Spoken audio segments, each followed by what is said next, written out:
Good morning, everyone, and welcome to the pre-recorded briefing for Thursday, the 30th of May. Okay, so an optic situation today. You can see this low pressure centered up to our northeast, just over the North Sea there. And isobars have kinked around quite a lot, bringing in a bit more of a northerly flow, which is increasing in strength and is going to be a little bit more brisk by tomorrow. They've painted on here two trough lines today, so this is midday. There's this one just above us, and another one further out to the west, as well as one over the continent. So quite a lot of instability at the moment.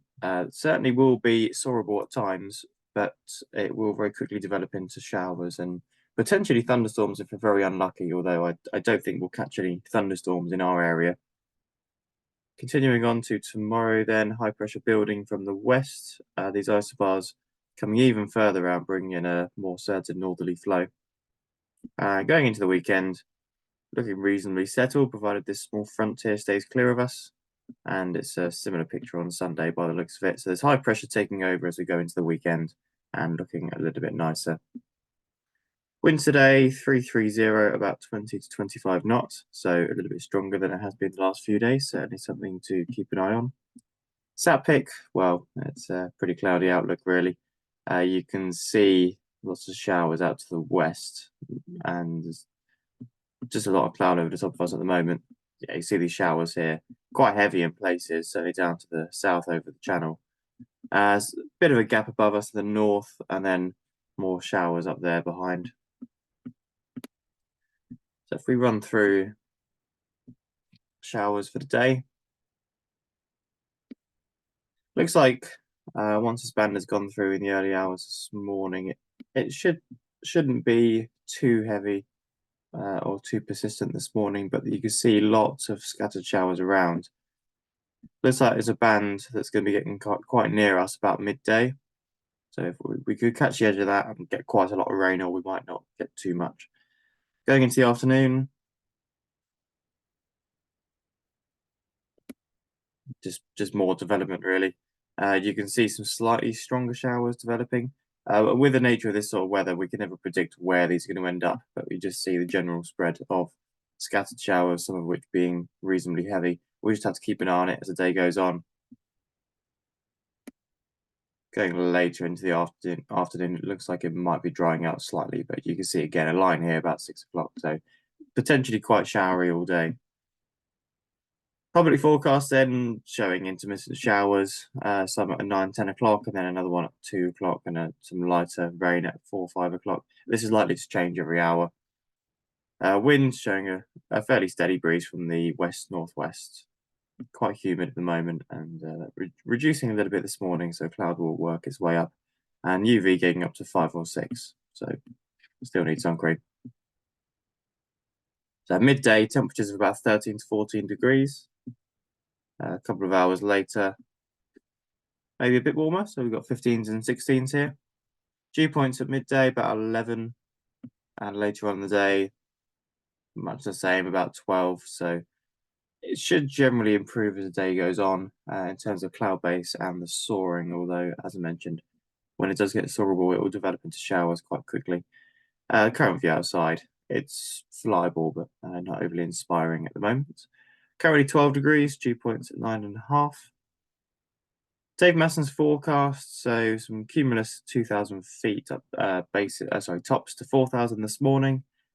Wind going around to the north this afternoon, quite unstable, 3,000 foot cloud base, but with showers. And he reckons the showers are going to make it quite tricky to get a task in, which I would tend to agree with there. Odeon forecast then, currently few at 1,200.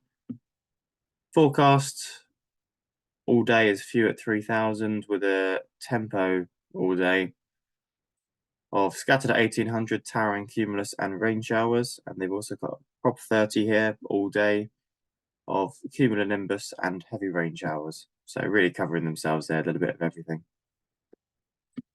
Potential flight distance for today, it's not particularly inspiring really, showing 100k or so in the Lasham area. If you get the absolute most out of the day, a little bit better over here in the east. We'll take a look at thermals. This is 11 a.m, so we can see convection to about 2,500, 3,000 feet. Lots of spread out potentially by the looks of it. and it's picking up this rain up to the north. Going into the afternoon, not improving massively to about 3,000 feet by the looks of it there, and potentially a little bit better by the time we get to about 3-4 o'clock. It's showing bases of about 3,500 here, but it's picking up a lot of shower activity as well.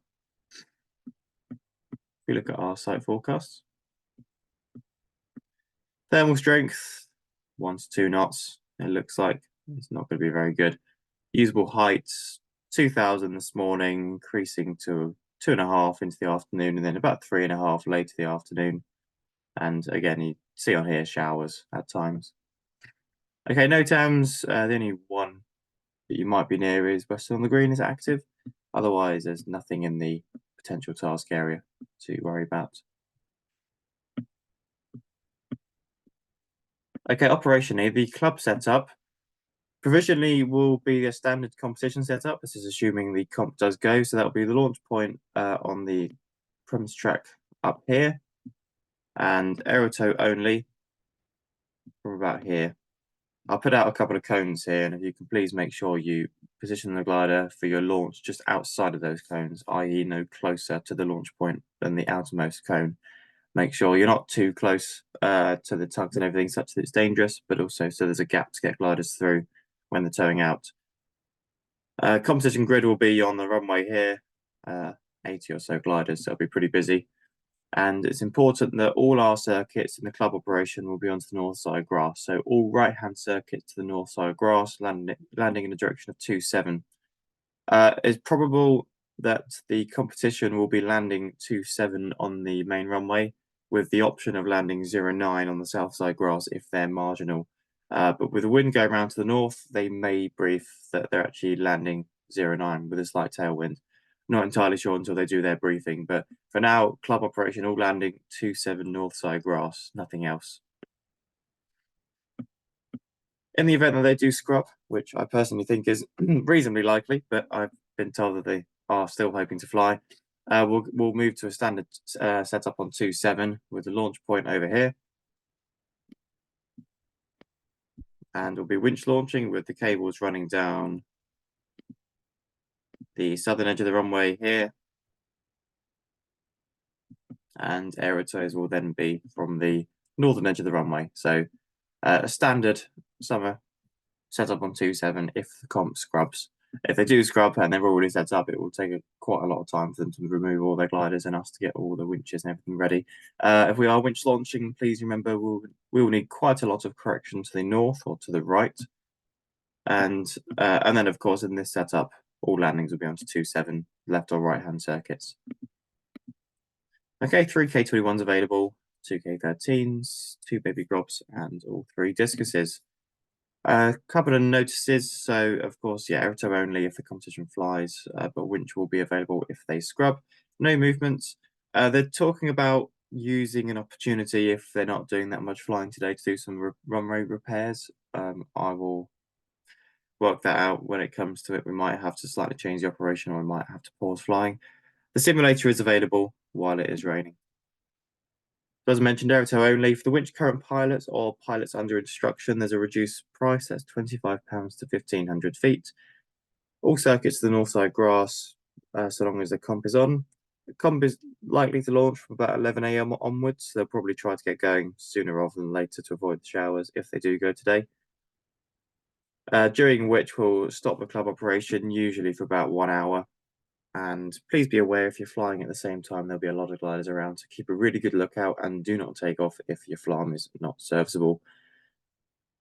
Be aware of finishing gliders, potentially approaching straight in low from the west. Okay, that's pretty much it. As soon as this drizzle stops, we'll go out and get what we can out of the day. I will see you out there. Bye for now.